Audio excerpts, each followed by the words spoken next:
Assalamualaikum warahmatullahi wabarakatuh teman-teman semua. Terima kasih sudah mengklik video ini dan semoga semua dalam kondisi yang sehat walafiat dan terus dipermudah segala urusan, makin dilimpahkan rezekinya, dan semoga kita semua dilindungi dimanapun kita semua berada. Amin amin ya robbal alamin.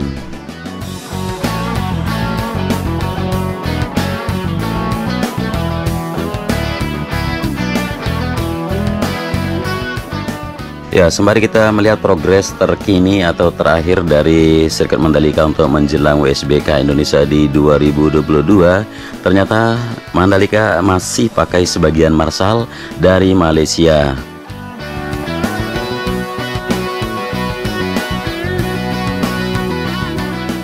Ya, sirkuit internasional Mandalika di Lombok, Nusa Tenggara Barat ini memang tergolong baru karena baru beroperasi pada 2021.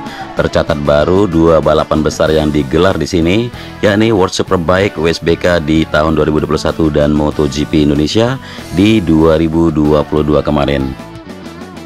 Dan pada November 2022 nanti, sirkuit Mandalika bakal kembali menggelar balapan akbar yang tak lain adalah WSBK Indonesia. Jadi wajar kiranya jika Indonesia masih memakai tenaga asing baik di pos marsal maupun Certified Medical Officer atau kita sebut dengan CMO-nya.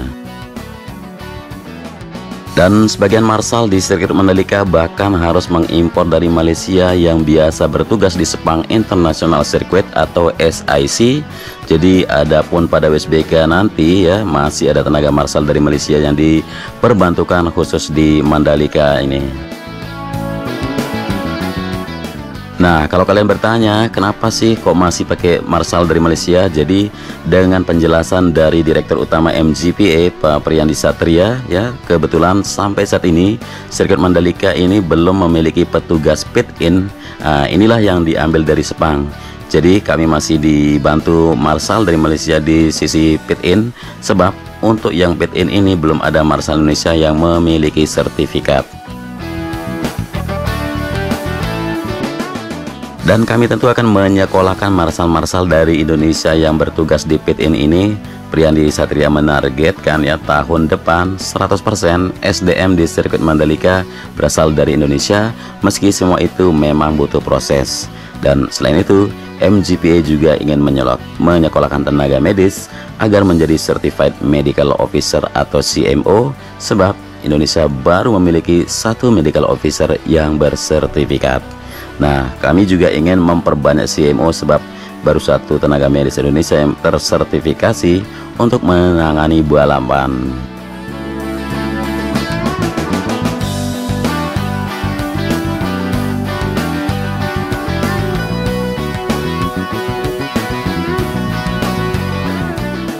Ya, selain itu juga ya sejumlah persiapan seperti yang kita lihat dari tadi ya, siap untuk sambut penonton WSBK, terutama jalan di depan sirkuit Mandalika yang sudah sangat mulus ya.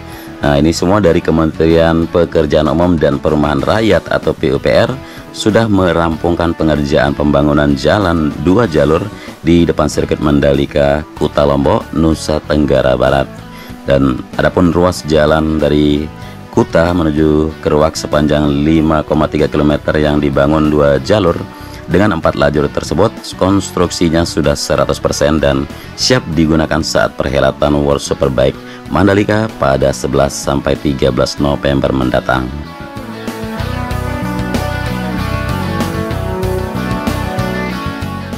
Ya, adapun dari Kepala Dinas PUPR sendiri, kalau konstruksi pembangunan jalan depan sirkuit Mandalika telah 100% tuntas, namun secara keseluruhan progresnya masih 95%, karena sisanya yang 5% tinggal dilakukan pengecekan pada median jalan, dan menjelang WSBK bulan depan nanti seluruhnya sudah siap. Ini sudah dikonfirmasi kemarin.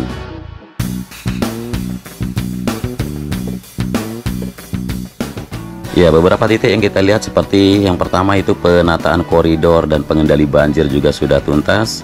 Pembangunan jalan 2 jalur di depan sirkuit yang dimulai dari Bundaran Songgong dan sampai di Bundaran Triputri Mandalika, dan proyek ini berada di bawah Ditjen Bina Marga Kementerian PUPR.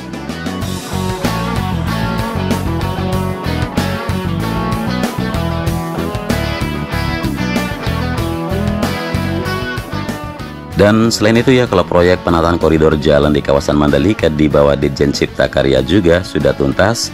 Begitu juga proyek pengendalian banjir di kawasan Mandalika oleh Balai Wilayah Sungai atau BWS NTB ya. Dan dari Ditjen Sumber Daya Air, Kementerian PUPR juga telah rampung. Jadi dengan demikian, kita berharap di acara WSBK ini seperti harapan Pak Presiden, harapan Menteri, harapan Gubernur, harapan semua seluruh rakyat Indonesia, tidak boleh ada banjir, tidak boleh ada macet, tidak boleh ada kawasan kumuh, dan mudah-mudahan ini semua bisa terwujud. Jadi kalau dibandingkan dengan MotoGP kemarin ya, bisa dibilang infrastruktur lebih siap di saat WSBK ini ya daripada di saat gelar MotoGP kemarin.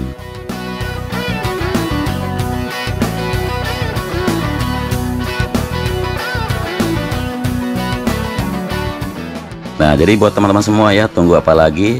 Silakan kalian semua bersiap-siap untuk menuju ke Mandalika, karena akan ada 6 hal seru bakal kalian jumpai di saat hadir di WSBK Mandalika 2022 ini. Ya, kabar gembira ya buat kalian pecinta olahraga, tahun ini Indonesia sudah jelas kembali menjadi tuan rumah sebuah ajang balap motor kelas dunia yang digelar rutin tiap tahunnya, WSBK ini. Dan sebelum gelaran diadakan November mendatang ya, jadi kalian mungkin harus kenal dulu lah sedikit serba-serbi seputaran WSBK 2022 supaya makin semangat hadir di perhelatan ini. Jadi rangkuman maupun bocoran acaranya ya, supaya kalian gak kelewatan. Ya, yang pertama itu balapan motor kelas dunia ini sudah semenjak 1988. Jadi WSBK yang lebih sering disebut dengan Superbike ya, merupakan kejuaraan utama balap motor Superbike di seluruh dunia yang sudah diawali sejak tahun 1988. Dan ajang ini pertama kali diadakan di Amerika, dan pada saat musimnya WSBK terdiri dari serangkaian ronde, di mana setiap rondenya terdiri dari 2 kali balapan. Ya, apalagi event ini merupakan seri balap jalanan motorsport atau Superbike dan kendaraan motor populer yang diproduksi massal. Meskipun tersebar luas di pasaran, motor yang digunakan juga sudah memiliki standar khusus yang disesuaikan dengan ajang balap ini.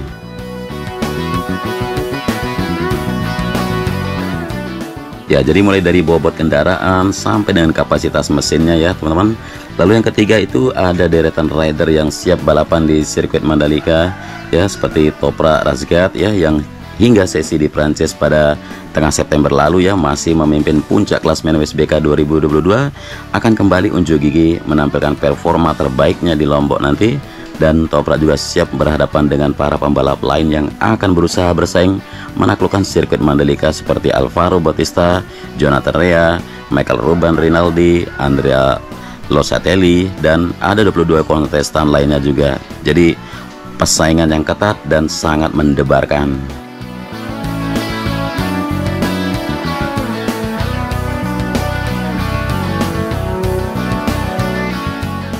Dan yang digelar pasca seri di Portugal maupun di Argentina ya, setelah rampung menyelesaikan seri ke-9 di Portugal, seri ke-10 di Argentina, maka seri ke-11 tiba di Indonesia, akan berlangsung di Pertamina Mandalika International Street Circuit selama 3 hari berturut-turut. Jadi buat teman-teman sudah tahu pastinya 11 sampai 13 November mendatang.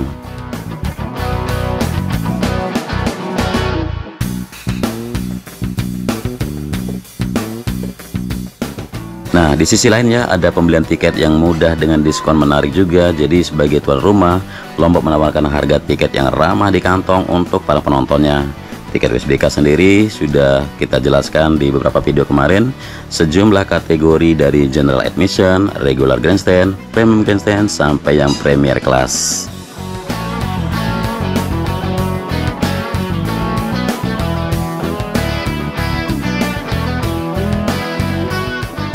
Ya, kemudian MGPA juga memastikan kalau bongkar permukaan aspal sirkuit Mandalika ini ya. Jadi sudah dipastikan kalau pembongkaran permukaan aspal atau cold milling kita bilang di sirkuit Mandalika akan dilakukan sebentar ya usai penyelenggaraan event Shell Eco Marathon atau kita bilang minggu depan.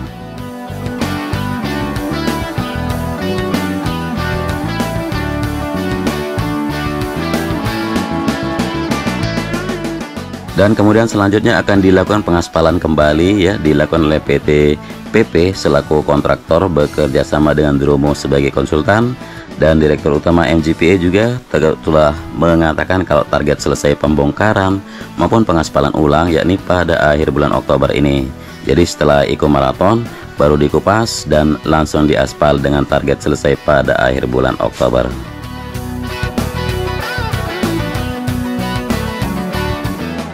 Ya, dengan masa waktu tersebut ya, MGPA sudah memastikan memiliki waktu yang cukup untuk melakukan curing time, di mana aspalnya mengeras sesuai dengan desainnya, dan maksudnya adalah supaya ya segala sesuatu yang dicairkan termasuk aspal untuk dibentuk harus ada waktu agar permukaan aspal mengeras kembali.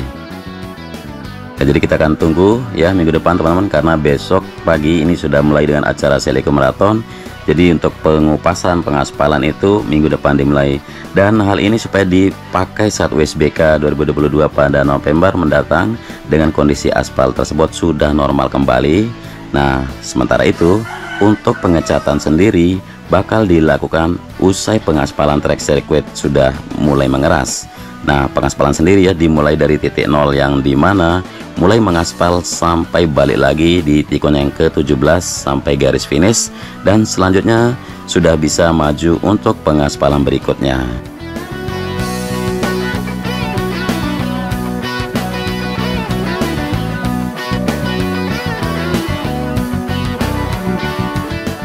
Nah, jadi sebagai contoh nih, jika pengaspalan sudah dilakukan hingga di tikungan ketiga, maka bisa dilakukan pengecatan dilakukan di tikun 1 karena aspal tersebut sudah mulai mengeras. Jika pengaspalan sudah dilakukan di titik tertentu, maka pengecatan sudah bisa dilakukan. Oleh karenanya, pengecatan mungkin November awal sudah selesai.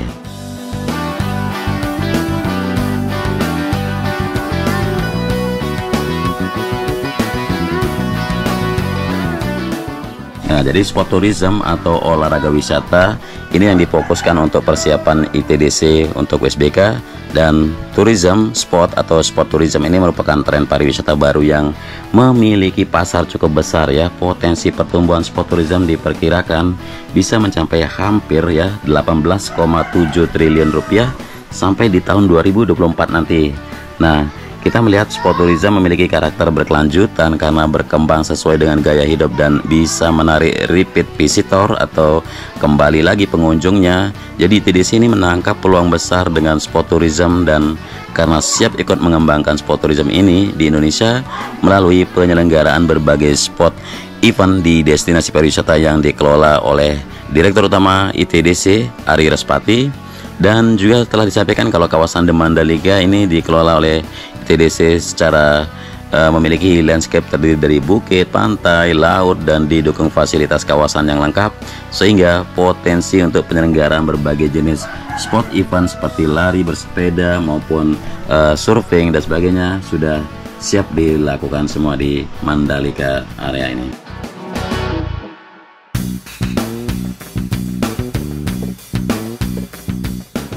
Oke, itu saja dulu mungkin yang bisa saya bagikan ke kalian semua, dan nanti sekiranya ada update terkini kita akan bagikan lagi buat semua fans GP tanah air.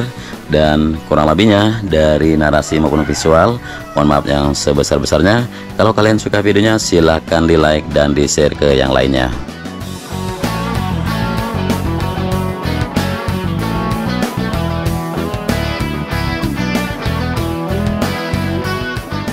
Ya, tidak lupa saya ucapkan terima kasih banyak buat yang udah nyimak sampai akhir durasi. Selamat beraktivitas, jaga terus kesehatan, dan wassalamualaikum warahmatullahi wabarakatuh.